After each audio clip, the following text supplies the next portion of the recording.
আমরা বলছি এই করোনা মহামারী হওয়ার পরে আমাদের গ্রাহকরা ঘরে বন্দি, তাদের খাওয়ার ব্যবস্থা নাই, তাদের ঘরে টাকা নাই, বিদেশির ইনকাম বন্ধ, সব বন্ধ, তারা না খেয়ে আছে।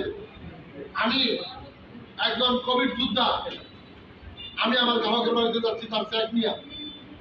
আমি গ্রাহকের কাছে চেক দিলে গ্রাহক এই টাকা দিয়ে তার বাজার করে খাবে, সেজন্য আমরা টাকা নিয়ে যাচ্ছি। বিশ্বাস করে যে পুলিশরা আমাদেরকে লকডাউন বলেছিল, এই পুলিশগুলো আমাদেরকে সেলিউট দিয়া, অনেক পুলিশ তাদের গাড়ি দিয়ে আমাদেরকে আগে আমাদেরকে গাড়ি দিয়ে আগে।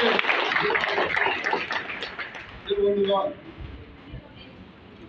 আমাদের কর্মীদের যখন খোঁজ খবর নেওয়া শুরু করলাম, আমার এমডি স্যার বলছে কোম্পানির এক্সিকিউটিভদেরকে যে আমাদের কর্মীরা যত রকমের পাওনা